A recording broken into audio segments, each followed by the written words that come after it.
Hey, Covenant Church. My name's Nick Ventresca.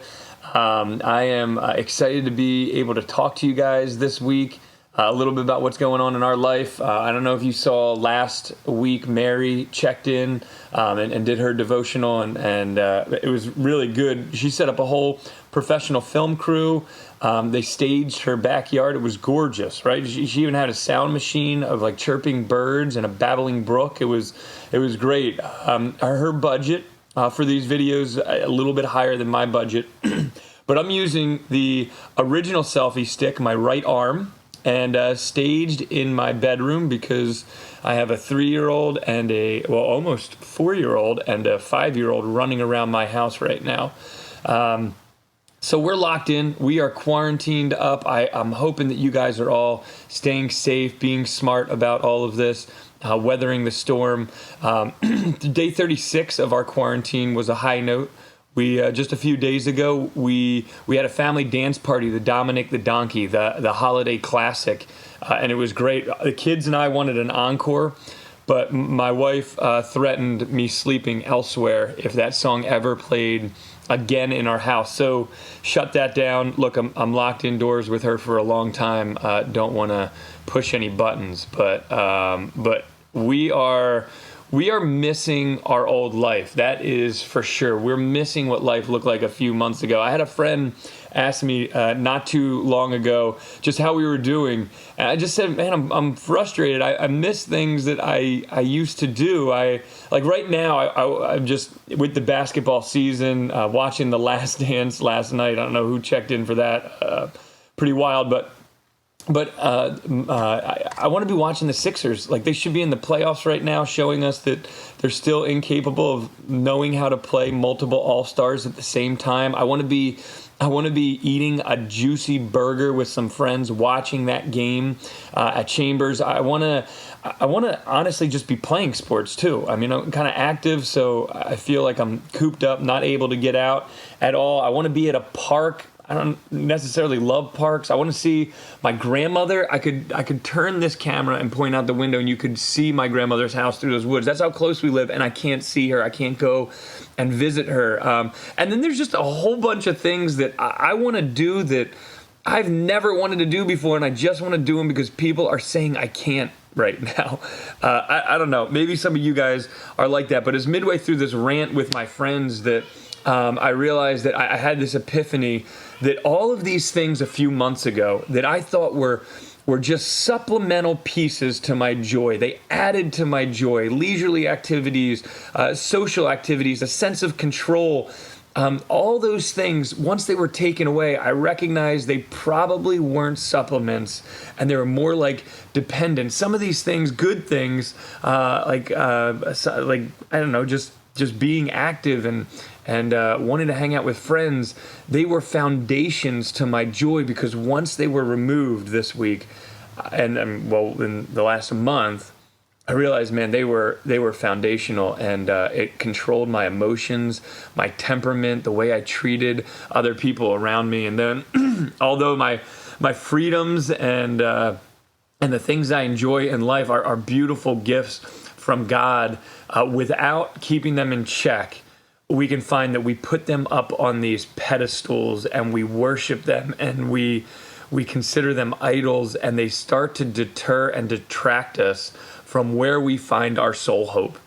And that's what I've been really wrestling with over the past month is, where do I find my hope? Where do I find this hope day to day? And Spurgeon has this sermon that I read a while ago, and it just kind of came to my mind fresh in these last few weeks, that it's a sermon about the transfiguration. If you're familiar with it, in Matthew 17, I encourage you to read that story. It's an incredible story.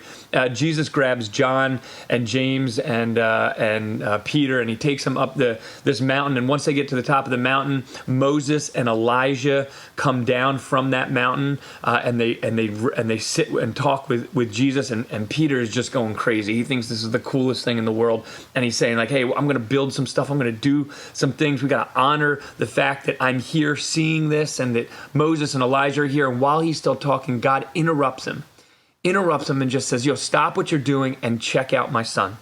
look at him. Fix your eyes upon him. And they look at Jesus, and Jesus is just glowing. And they fall down, and they start worshiping and trembling in fear. What's going to happen next? Having no idea. And Jesus goes over, touches their arm, and lifts them up and says, hey, do not be afraid. And when they look up, it's just Jesus there. Nobody else is there, just Jesus. And Spurgeon brilliantly points out that Peter's biggest error in this scene was not his action or anything like that, but failure to recognize that as he approached the mountain, the person that he was walking with, all of his hope and joy and security and everything could be found in the one that he approached the mountain with before he ever got to the mountaintop.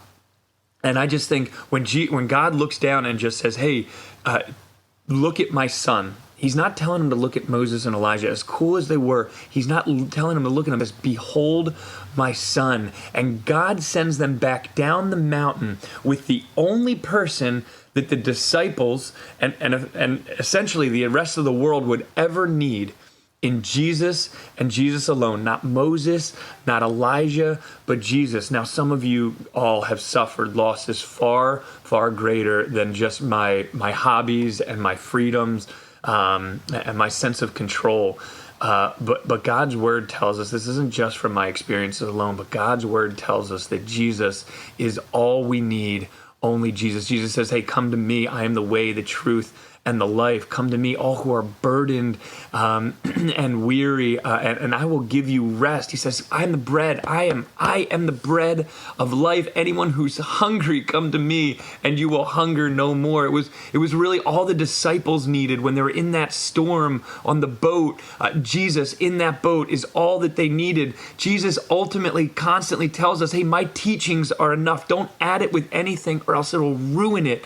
And only Jesus was the one that would have been able to make that trek up Calvary, die in our place, be crucified, raise us up from his tomb, and ultimately being able to raise us up I'm getting a phone call as I'm doing this, but ultimately raise us up from our tombs as well, and our tombs of failure and depression and anxiety, addiction, sin, any of that stuff. Jesus only is the one that's worthy of doing that. So I need this quarantine. I honestly needed this quarantine, and I just want to say to you this morning that the same one who might be carrying you up this mountain that you're on, whatever that mountain looks like, whether it's loss of employment, worry, anxiety, sickness. Some of you have lost family members, whatever it is, boredom. The same one who's walking you up this mountain right now is going to be the same one that you are sent back down the mountain with on the other side. And he's not going to be sending us down with confidence in the government. He's not going to be sending us down with this hope of a cure or security in science or any kind of sports season or entertainment or things that can distract us again. He's not going to send us back with our freedoms and our sense of control that we're going to think we get in a few months. No, he's sending us back down the mountain with Jesus and Jesus only. And that is all that we'll effectually need. So Covenant Church, please continue to pray for me and encourage me in that truth as I'm reminded of that. And I will do the same for you all. Just remember, the disciples had everything they needed before they even approached the mountain. And you have everything that you could ever need in Jesus before this whole virus ever started.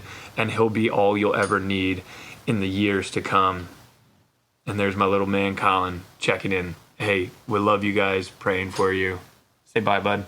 Bye.